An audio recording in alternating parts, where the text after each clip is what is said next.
confrontos armados serão retomados. A missão da ONU pede a todos os partidos políticos e a todos os atores de segurança que evitem discursos e ações provocativas que só serviriam para aprofundar a falta de confiança e minar todos os esforços de diminuição de tensões feitos para manter um cessar-fogo frágil. A senhora Tete também destacou os apelos de muitos líbios para que a missão da ONU atue rapidamente para facilitar um processo político liderado e conduzido pelos próprios líbios que possa levar a eleições credíveis e instituições unificadas. Ela disse que a UNSNIL vai intensificar seu engajamento nas próximas semanas, aproveitando o impulso gerado pela reunião de Berlim no início deste mês. Esta tarde, Rosemary DiCarlo. Desculpe, mudando de assunto, mas no Conselho de Segurança, às 15 horas desta tarde, Rosemary DiCarlo, nossa secretária-geral adjunta para Assuntos Políticos e de Consolidação da Paz, fará um informe ao Conselho de Segurança sobre o relatório do secretário-geral, conforme exigido e solicitado pela Resolução 2231 e, como vocês sabem, essa resolução se refere ao Plano de Ação Conjunto Global, também conhecido como SCOPOA. Bom, passando para a situação em Gaza, onde, em meio às hostilidades em andamento, palestinos continuam sendo mortos e continuam sendo feridos. Isso inclui relatos de pessoas sendo alvo de disparos perto de locais de distribuição militarizados que não são da ONU ou em rotas designadas pelas autoridades israelenses para que as Nações Unidas recolham caminhões transportando ajuda. A missão, sobre a qual falamos ontem, que tentou acessar o combustível armazenado em Rafah, foi realizada com sucesso. Esse combustível está sendo destinado para manter serviços essenciais no sul, o que nos dá um pouco mais de tempo. No entanto, a menos que o combustível seja realmente entregue dentro de Gaza, esses serviços vitais vão parar muito rapidamente. O combustível, para dizer o óbvio, é essencial para produzir, tratar e distribuir água para mais de 2 milhões de pessoas que vivem em Gaza. A Unicef alerta que, se o bloqueio de mais de 100 dias à entrada de combustível em Gaza não acabar, as crianças podem começar a morrer de sede. As autoridades israelenses também devem permitir a entrada de combustível em quantidades suficientes para dentro e por toda a faixa de Gaza, inclusive no norte. Se nossas operações de salvamento forem interrompidas, as pessoas não conseguirão sobreviver. Enquanto isso, cuidadores estão alertando que as crianças estão passando por um estresse psicológico crescente. Isso é causado pelo agravamento das condições em que vivem, incluindo a falta de comida. Na semana passada, em vários locais de deslocamento em Gaza, Deir al-Bala e Khan Yunis, nós e nossos parceiros oferecemos sessões para mais de 1.000 crianças, ajudando-as a lidar com seus medos e outras emoções difíceis. Hoje, a Organização Mundial da Saúde também está soando o alarme sobre a emergência de saúde mental em Gaza. Em toda a faixa, a OMS treinou centenas de trabalhadores humanitários da linha de frente em primeiros socorros psicológicos para apoiar as pessoas e promover uma sensação de segurança entre a população. E hoje, o exército israelense emitiu mais uma ordem de deslocamento em 3 bairros de Jabalia, no norte. Pelo menos 30.000 pessoas estão estimadas nessas áreas. Nossos colegas humanitários lembram que a maior parte de Gaza continua sob algum tipo de ordem de deslocamento. Sem que suprimentos de abrigo sejam permitidos em Gaza e com muitos dos abrigos existentes necessitando de reparos urgentes, nossos parceiros em Khan Yunis estão trabalhando de forma criativa para reciclar paletes de madeira recebidos como parte dos carregamentos de alimentos, a fim de reabilitar e manter locais temporários. Nossos colegas humanitários lembram que, assim como o combustível, materiais para abrigo estão proibidos há mais de 16 semanas. Isso acontece em um momento em que centenas de milhares de pessoas foram recentemente deslocadas. Ontem, nós, junto com nossos parceiros, tentamos coordenar 14 movimentos humanitários. 6 deles foram negados imediatamente. Esses incluíam o transporte de combustível, água, assim como a retirada de corpos e caminhões quebrados. E hoje, no Líbano, o Major General Deodato Bagnara, da Itália, assumiu oficialmente seu cargo como comandante das Forças de Paz da ONU no sul do Líbano, também conhecidas como UNIFIL. O Major Bagnara já havia atuado anteriormente como comandante do setor oeste da UNIFIL, Mais recentemente, ele foi o comandante do Comitê Técnico Militar para o Líbano, que coordenava o apoio multinacional às Forças Armadas libanesas. Parabenizamos ele por assumir seu novo cargo. Como vocês sabem, ele está substituindo o Tenente-General Haroldo Lázaro, da Espanha, que liderou a missão em tempos extremamente desafiadores, para dizer o mínimo. À medida que o novo general assume seu cargo, a Unifil está em um novo. À medida que o general assume seu novo cargo à frente da Unifil, os esforços da missão continuam focados em conter a escalada no sul do Líbano e criar condições para uma solução política duradoura ao longo da linha azul. E quero destacar a tragédia contínua na Ucrânia, onde colegas humanitários nos informam que 27 civis foram mortos e mais de 230 ficaram feridos nas últimas 48 horas em toda a Ucrânia. É isso que as autoridades locais estão nos dizendo. Crianças estavam entre as vítimas, com uma criança morta e outras 10 feridas. Os ataques se intensificaram nas regiões de Dnipro, Sumi e Odessa, enquanto em Donetsk, Kherson e Kharkiv também foram registradas múltiplas vítimas civis e danos a casas, escolas, hospitais e outras infraestruturas críticas. De acordo com as autoridades locais, mais cedo hoje, no horário local, o centro da cidade de Dnipro foi atingido por vários mísseis, com um dos ataques ocorrendo próximo às instalações dos Estados Unidos e da ONU na cidade. O governador regional informou que 29 escolas e jardins de infância foram danificados, junto com 8 unidades de saúde. Ontem, na região de Odessa, um ataque a uma escola matou 3 funcionários e feriu outros, incluindo jovens. De acordo com a Organização Internacional para as Migrações, em um relatório divulgado em maio, mais de 21% das crianças de 3 a 5 anos não estão frequentando a escola ou não estão indo à pré-escola devido ao deslocamento e à proximidade com as linhas de frente. Nas regiões de linha de frente, a taxa de ausência chega a 37%. E de janeiro a maio deste ano, organizações humanitárias forneceram apoio educacional para mais de 270 mil pessoas em todo o país, enquanto 25 mil crianças tiveram acesso a espaços de aprendizagem digitais e temporários. Mudando para o continente africano, no Sudão, onde estamos profundamente alarmados com relatos de um ataque mortal a um hospital no estado de Cordofa Ocidental durante o fim de semana. De acordo com a Organização Mundial da Saúde, mais de 40 civis foram mortos nesse ataque ao hospital Al-Mujad, incluindo crianças e profissionais de saúde, com dezenas de pessoas feridas. A OMS observou que também houve danos extensos a esse hospital. Sempre condenamos todos os ataques a instalações e profissionais de saúde, especialmente em zonas de conflito, onde alcançar os feridos pode ser difícil, se não impossível. As partes devem respeitar a proteção específica concedida ao pessoal de saúde pelo direito internacional humanitário. As regras da guerra exigem que os feridos e os doentes, assim como o pessoal médico nos hospitais, sejam protegidos em todos os momentos. O ataque ao hospital ocorre em um momento em que cerca de 3/4 das unidades de saúde nas áreas mais afetadas pelo conflito, incluindo a região de Cordofa, estão praticamente sem funcionar ou simplesmente fechadas. Enquanto isso, os parceiros de saúde e humanitários estão sobrecarregados e com poucos recursos, enquanto tentam conter a propagação de doenças, incluindo sarampo e cólera. Mas sobre a cólera, temos algumas notícias positivas para compartilhar, apesar de todos esses desafios. O número de novos casos suspeitos caiu drasticamente nas últimas semanas. Entre 16 e 22 de junho, foram registrados 207 novos casos suspeitos, em comparação com mais de 8.400 entre 19 e 25 de maio. É isso que o Ministério da Saúde do Sudão está nos informando. Nós e nossos parceiros estamos trabalhando nas áreas de saúde, água, saneamento e higiene e continuamos ampliando a resposta contra a cólera.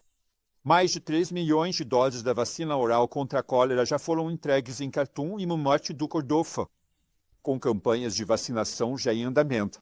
Outros 3 milhões de doses devem chegar em breve. Até agora, os parceiros alcançaram 2,3 milhões de pessoas por meio de atividades emergenciais de água e saneamento, enquanto as ações de promoção de higiene beneficiaram 1,3 milhão de pessoas. No entanto, as organizações de ajuda humanitária agora estão enfrentando o esgotamento dos suprimentos previamente posicionados devido ao início precoce do surto, que foi causado por ataques à infraestrutura, além da interrupção do fornecimento de energia e água. Washington ressalta que é urgentemente necessário um financiamento flexível para manter e ampliar a resposta, especialmente porque há o temor de que os casos de cólera voltem a aumentar a partir de julho e agosto, com a chegada da estação das chuvas e o risco de possíveis inundações. Na vizinha República Democrática do Congo, nossos colegas das Forças de Paz estão facilitando um diálogo de 5 dias que reúne líderes de 6 grupos armados, incluindo os grupos Codeco e Zaire. O diálogo, iniciado ontem em Aru, na província de Ituri, também contou com a participação de autoridades provinciais, representantes da comunidade, além de oficiais do Programa Provincial de Desarmamento, Desmobilização, Reintegração e Estabilização Comunitária. Nossos colegas disseram que isso faz parte do processo de paz liderado pelo governo e também tem como objetivo apoiar a proteção dos civis, ajudar a restaurar a autoridade do Estado e contribuir para definir as modalidades de desarmamento e desmobilização. O diálogo desta semana também busca identificar medidas concretas para possibilitar o retorno das pessoas deslocadas e a retomada das atividades socioeconômicas. Além de facilitar as discussões, a missão de paz forneceu apoio logístico substancial. E este é o segundo ciclo de diálogo em Aru. O primeiro foi realizado em maio e junho, há 2 anos, e levou ao engajamento ativo dos grupos participantes. E no Chad, o Escritório de Coordenação de Assuntos Humanitários nos informa que 8 milhões de dólares foram alocados do Fundo Regional de OCHA para apoiar a resposta humanitária naquele país. 6 milhões de dólares serão destinados a ajudar comunidades anfitriãs vulneráveis, refugiados sudaneses e repatriados chadianos na região leste do Chad. Os 2 milhões restantes vão apoiar mais de 220 mil pessoas deslocadas na província do Lago Ocidental do Chad, onde continuam ocorrendo ataques de grupos armados não estatais, além do deslocamento secundário de pessoas que buscam meios alternativos de subsistência devido à insuficiência da ajuda humanitária que está sendo fornecida. O novo financiamento, direcionado em grande parte por meio de parceiros humanitários naturais, vem na esteira dos 14,5 milhões de dólares distribuídos pelo Fundo Central de Emergência no início deste ano, com foco principalmente no leste do Chad. Vale lembrar que, desde o início do conflito no Sudão, o Chad recebeu 860 mil refugiados sudaneses e 274 mil repatriados chadianos. Mais de 700 mil dessas pessoas são crianças. As autoridades chadianas, em colaboração com organizações humanitárias, continuam a fornecer assistência vital e proteção aos refugiados, tanto dentro quanto fora dos campos, assim como aos repatriados e comunidades anfitriãs. Os esforços em andamento incluem a alocação de refugiados para áreas seguras, assistência alimentar, vacinação de crianças, criação de espaços para crianças e serviços para vítimas de violência baseada em gênero. Essas operações ainda não são suficientes. A falta de financiamento continua prejudicando a resposta, deixando muitos refugiados e comunidades vulneráveis em condições precárias. A iminente temporada de enchentes também ameaça agravar ainda mais a situação por lá. Apesar das recentes alocações de recursos, o plano de resposta humanitária do Chad continua gravemente subfinanciado, assim como a grande maioria de todos os nossos apelos humanitários. Apenas 11% dos 1,4 bilhão de dólares necessários foram recebidos. Desse total, 835 milhões de dólares são urgentemente necessários para ajudar 2,8 milhões de pessoas que enfrentam as necessidades mais agudas em todo o país. Falando em refugiados, nossos amigos do Acnur divulgaram hoje um relatório estimando que 2,5 milhões de refugiados em todo o mundo precisarão ser reassentados no próximo ano. A agência observa que, embora o número permaneça alto, as necessidades anuais de reassentamento diminuíram para o próximo ano, caindo de 2,9 milhões em 2025, mesmo com o aumento contínuo do número global de refugiados. Isso se deve principalmente à mudança na situação da Síria, que permitiu retornos voluntários. O Acnur afirma que, para 2026, as maiores populações de refugiados que precisarão serem assentadas serão de afegãos cedidos por sírios, sul-sudaneses, rohingyas e congoleses. No ano passado, apesar desses desafios, mais de 116 mil refugiados tiveram a oportunidade de encontrar segurança e reconstruir suas vidas por meio do reassentamento assistido pelo Acnur. Nossos colegas do PNUMA, o Programa das Nações Unidas para o Meio Ambiente, no Quênia, observam que os países concordaram com a criação de um painel intergovernamental de ciência e política sobre produtos químicos, resíduos e poluição. O painel, estabelecido em Punta del Oeste, no Uruguai, na sexta-feira, deverá realizar avaliações globais, identificar lacunas de conhecimento e comunicar ciência complexa em formatos acessíveis para políticas, entre outras funções.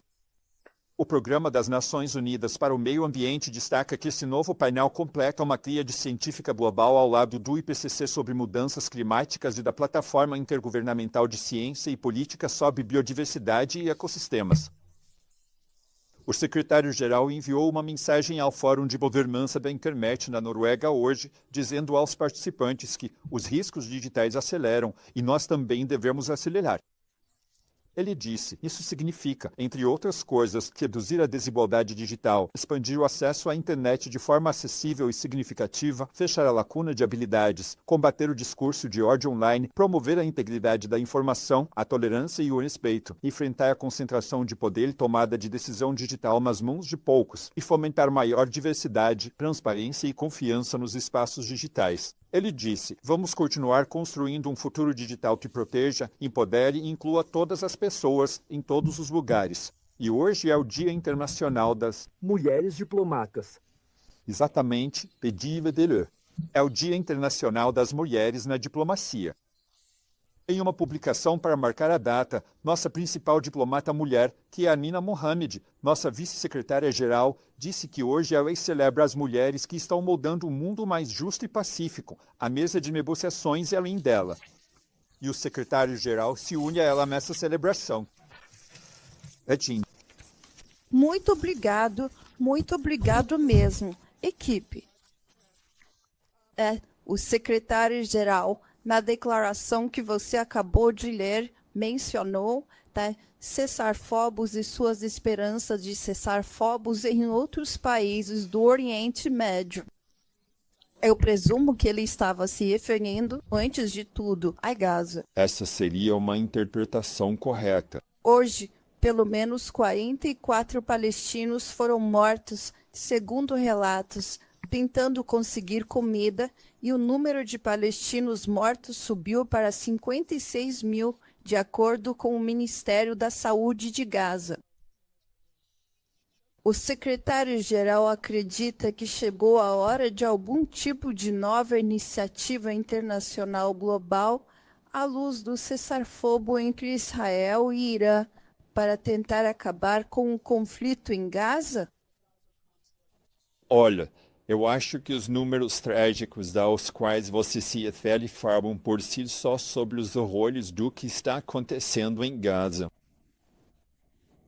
Pessoas sendo mortas só por tentarem conseguir comida, por causa de um sistema militarizado de distribuição humanitária que não atende a nenhum dos pré-requisitos para um sistema humanitário funcional, justo, independente e imparcial. Não podemos esquecer também dos reféns que continuam sendo mantidos em cativeiro em Gaza. Vimos que aqueles Estados-membros envolvidos nas negociações, especialmente o Catar, os Estados Unidos e o Egito, conseguiram alcançar e levar as partes a um cessar-fogo. Já passou da hora de os líderes de ambos os lados encontrarem coragem política para pôr fim a essa carnificina. Ganso. Sabemos que há um cessar-fogo lá. Obviamente, o secretário-geral deu boas-vindas a isso. Eu só estou curioso para saber o que vai acontecer a seguir. Parece que hoje o presidente do Irã, conversando com o primeiro-ministro da Malásia, disse que o Irã está pronto para voltar à mesa de negociações. Como isso se encaixa com o escopo e qual é a visão do secretário-geral sobre isso? Olha, quero dizer, nós. Primeiramente, Beji, eu não posso prever o que vai acontecer amanhã, certo? E eu não acho que alguém seria tolo o suficiente para tentar fazer uma previsão. O que queremos ver, como disse o secretário-geral, é um retorno à diplomacia, para que tanto o Irã quanto Israel evitem não só qualquer tipo de ação militar, mas também discursos que possam levar à retomada dos combates. Queremos ver as partes voltando à mesa de negociações. Queremos ver um retorno ao regime em que a IEA estava envolvida em um diálogo com o Irã. Quanto ao Scopoa, quero dizer, acho que todos nós sabemos das decisões tomadas pelos Estados Unidos há muito tempo em relação ao Scopoa. O secretário-geral continua com o mandato do Conselho de Segurança para apresentar relatórios. Acho que vocês viram o relatório dele. O relatório dele é bastante claro nesse sentido. E, sinceramente, vou deixar por isso mesmo. Quero dizer, se o presidente Trump disse que a maioria das instalações nucleares foi eliminada completamente, totalmente destruída, isso tornaria mais fácil chegar a um acordo agora? Olha, eu acho que vamos deixar a IEA se pronunciar sobre o estado das instalações nucleares no Irã. O que queremos ver é uma solução diplomática que garanta o caráter exclusivamente pacífico do programa nuclear do Irã, como o secretário-geral afirmou no relatório. Sim. Amélie, depois Madalena. Sobre um assunto completamente diferente, há relatos na mídia de que 5 países europeus, Finlândia, os estados bálticos e a Polônia, estão planejando ou já apresentaram uma retirada conjunta do tratado que proíbe minas antipessoais. Eu queria saber se a ONU recebeu algum tipo de notificação oficial deles. Sabe, eu acho que sim. Deixe-me confirmar isso para você. Acho que sim, mas não quero me adiantar. Então vou te enviar uma atualização. Sim, Madalena. Oi. Pronto. Concedi. Ok. Você sabe se os funcionários da IEA vão conseguir voltar aos locais no Irã em breve? Acho que não é uma pergunta que eu possa responder daqui. Pergunte à IEA. Pode ir, depois Alex. Sim. Eu queria fazer uma pergunta parecida, mas então parece que os inspetores da IEA ainda não. Eles ainda não conseguiram acesso aos. Eu não. Acho que a IEA é a agência da ONU com conhecimento técnico. Eles estão diretamente envolvidos nessas questões. Não posso falar por eles sobre isso. Muito obrigado, Steph. Tem um rápido complemento sobre o acordo de cessar-fogo entre Israel e Irã. A missão dos Estados Unidos na ONU notificou formalmente o secretário-geral sobre o cessar-fogo? Eu não até algumas horas atrás, mas vou verificar novamente. Obrigado. Colegas mantiveram contato informal com a missão dos Estados Unidos. Antes do cessar-fogo. Scott. Cessar-fogo. Depois? Não, quero dizer, ontem à noite e esta manhã. Sim, senhor. Depois Evelyn. Dave Alober na Fox News. O que você diz aos críticos, que afirmam que o conflito no Irã está realmente sendo resolvido, sabe, pela força e não, pelas Nações Unidas? Quero dizer, no anúncio do cessar-fogo, parece que a força foi mais uma inércia, do que, veio você sabe, PRP, principalmente desde a retirada dos americanos e do Scopoin em 2018. Só queria saber se você pode, de certa forma, descrever qual é o sentimento da ONU em relação às ações da última semana em comparação com a diplomacia. Olha, eu acho que nós não vivemos em uma bolha, certo? Então estamos bem cientes do que está acontecendo no mundo, estamos bem cientes do que está acontecendo na região. O secretário-geral, eu acho, foi muito enfático desde o início ao pedir o fim desse conflito, pela retomada da diplomacia, pela retomada do diálogo entre o Irã e a IEA para garantir os usos pacíficos da energia nuclear do Irã. Um cessar-fogo foi alcançado. Nós recebemos isso de forma muito clara. Cada conflito no mundo precisa ser resolvido por meio da diplomacia. Às vezes essa diplomacia passa pelas Nações Unidas, às vezes não. O mais importante para nós é que um conflito termine. Evelyn, desculpe. Isso.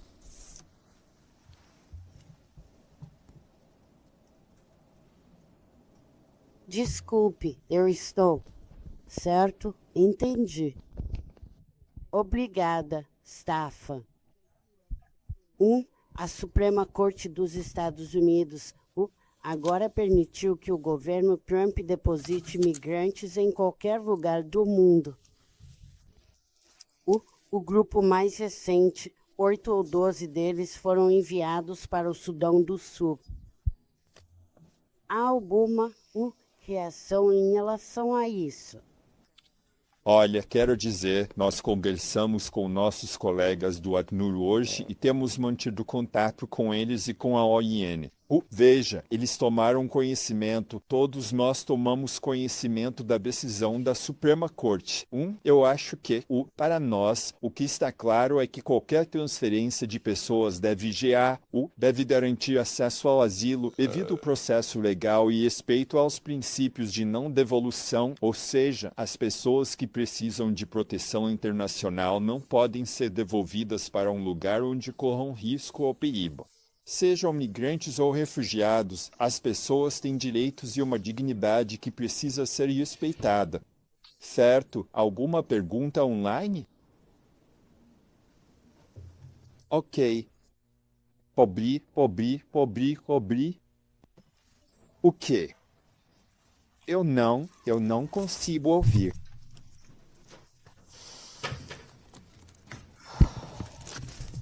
Sim.